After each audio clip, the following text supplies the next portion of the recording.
Ukrainian President Volodymyr Zelensky has said that Russia attacked the country's ports overnight.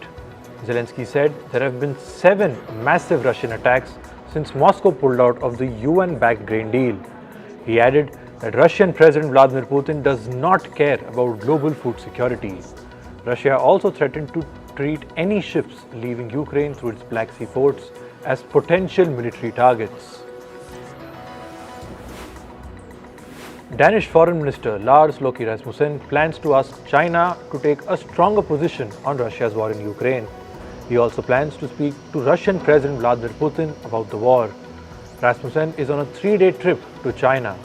While in Shanghai, the minister said that Putin is not listening to European leaders but is clearly listening to China. He added that China should speak up about the crisis. The leaders of the Brics countries are set to meet next week in South Africa. Russian President Vladimir Putin will not join the other Brics leaders. He faces an international arrest warrant over alleged war crimes in Ukraine.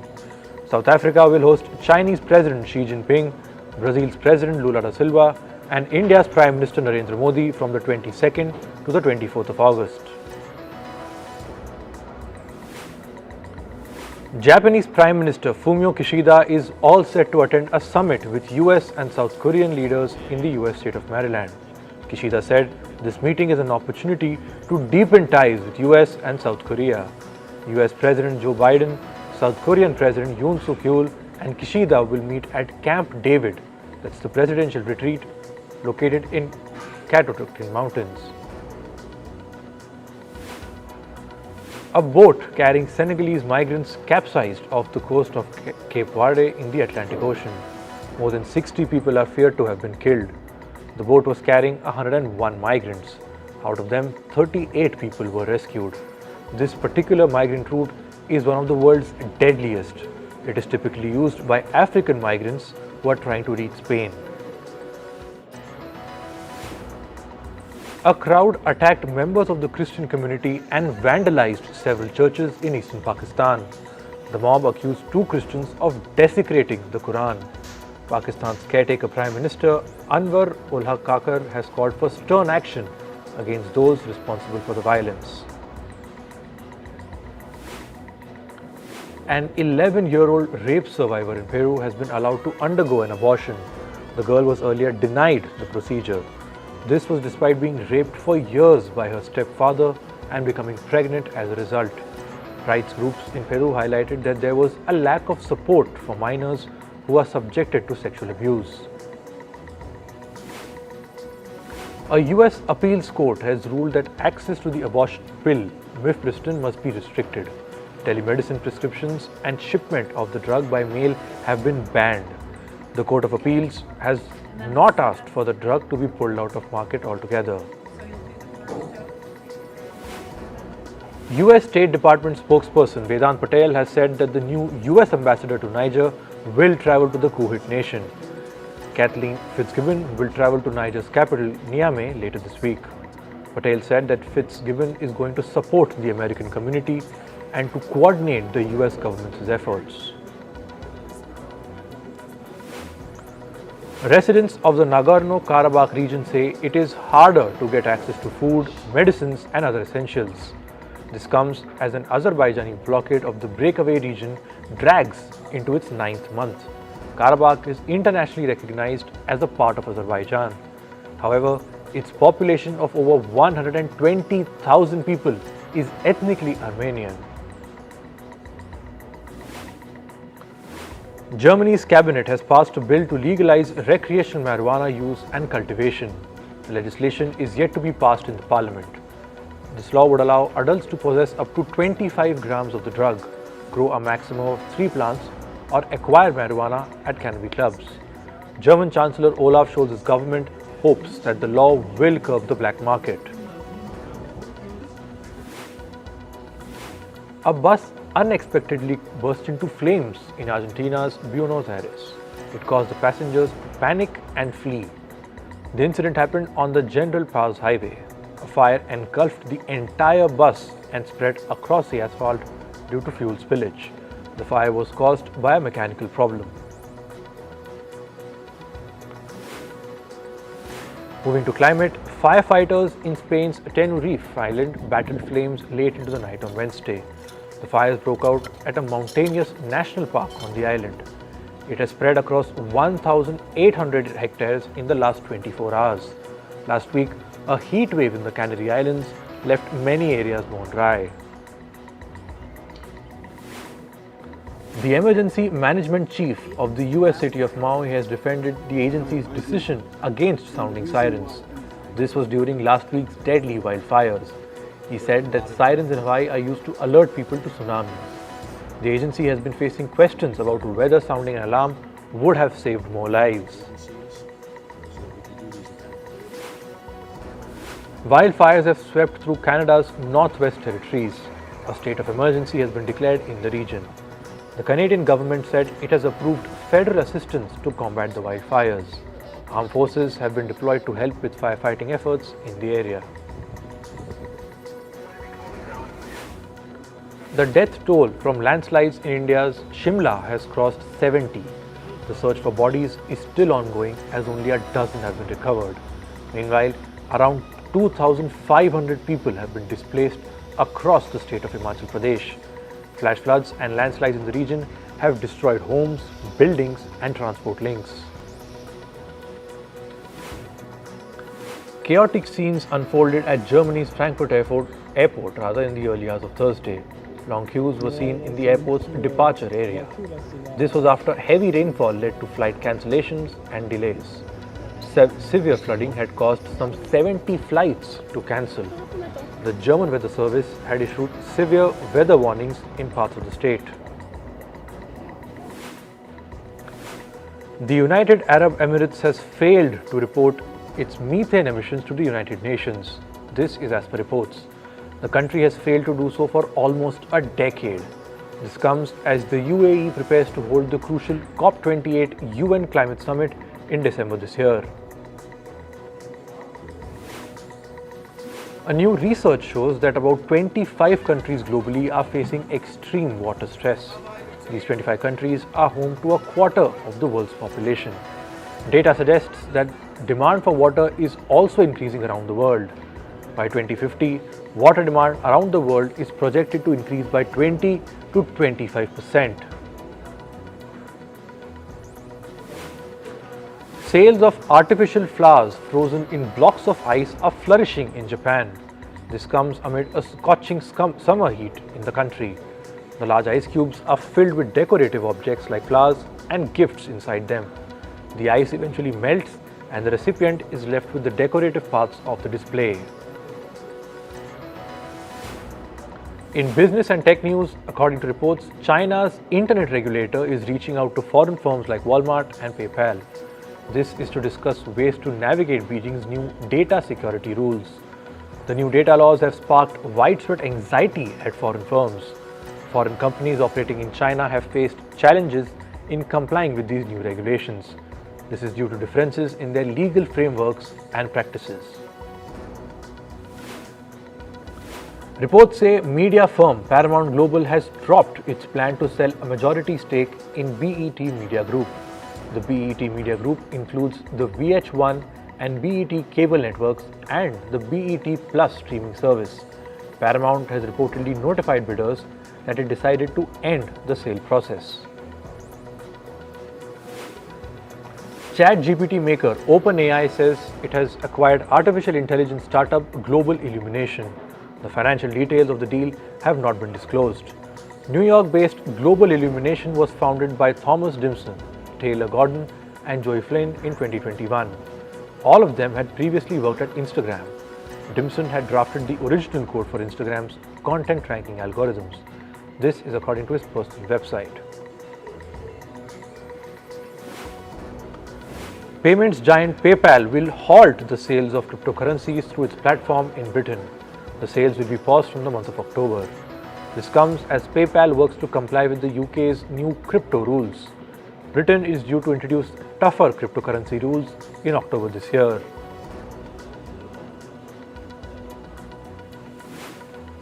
Driverless cars are causing long traffic jams in San Francisco. Many people have complained that the cars randomly stop on the road. Earlier this week, San Francisco became the first American city to allow driverless robo-taxis to operate 24 hours a day. This came despite heavy criticism from residents over safety concerns. New home prices in China's 4 first-tier cities stayed flat in July. This was for Beijing, Shanghai, Guangzhou and Shenzhen. Prices stayed flat for the second consecutive month. Meanwhile, the cost of new homes went down 0.2% in 31 second-tier cities in China.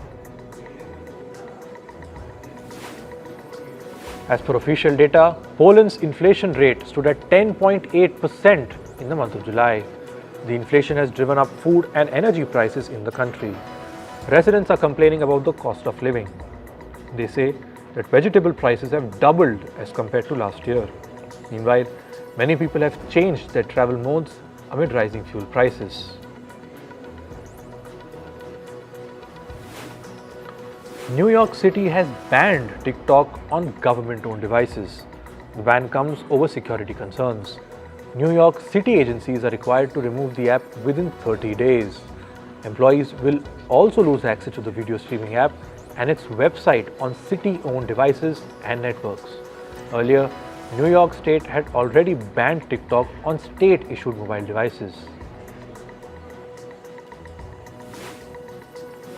Meanwhile, a report shows that close to half of American adults support a ban on TikTok. This is as per a poll where about 47% of them said they supported banning the social media application, whereas 36% opposed the ban. The survey also revealed deep worries among Americans about China's global influence. This comes amid rough US and China bilateral relations. Snapchat users complained of malfunctions with the application's artificial intelligence feature. They complained that the AI posted its own story to the app and stopped responding to user messages. Many users found this disconcerting. Users say they were concerned that the AI had become sentient. However, the company later clarified that it was a technical glitch.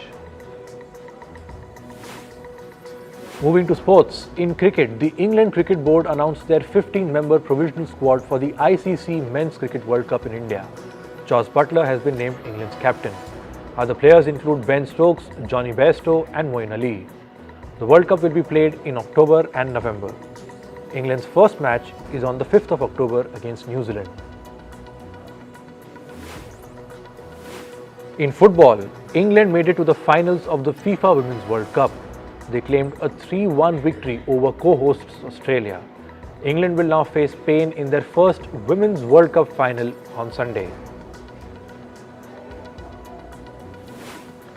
English Premier League club Manchester City won the UEFA Super Cup. The match was tied at 1-1 after normal play ended. The game then went into penalties where City beat Sevilla 5-4 in the penalty shootout. Brazilian forward Neymar lauded Cristiano Ronaldo for transforming the Saudi Pro League. He said he looks forward to facing Ronaldo on the pitch. 31-year-old Neymar has signed a 2-year contract with Al Hilal. In tennis, world number 1 Iga Swiatek advanced to the round of 16 at the Cincinnati Open. Swiatek defeated Danielle Collins of America 6-1 and 6-0. She will now face China's Qin Wenzhang today. World number 2 Novak Djokovic also advanced to the round of 16 at the Cincinnati Open. Djokovic won the first set 6-4, then his opponent was forced to retire due to an injury. Djokovic's next opponent will be Gael Monfils of France. World number 3 Daniil Medvedev also reached the round of 16 at the Cincinnati Open. Medvedev beat Italy's Lorenzo Musetti 6-3 and 6-2 in the men's singles category. He will next face 16th seed Alexander Zverev of Germany. Indian compound archers made it to the finals in the Archery World Cup Stage 4. The Indian men's team won against Korea. The match was sent to a shoot-off after both teams were locked at 235 all. On the other hand, The women's team defeated Britain 234 to 233. They landed a near perfect show in the fourth round to secure the final spot. On to chess now. India's R. Pragananda and Arjun Erigasi are headed to the tiebreakers. Pragananda beat his compatriot in the second set match of the quarterfinal. The winner will face Fabiano Caruana in the semi-final.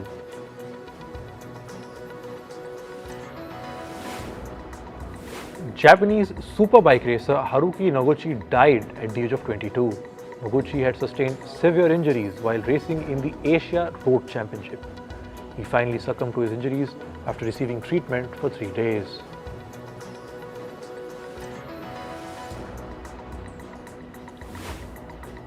In entertainment, the Barbie movie has reached another milestone.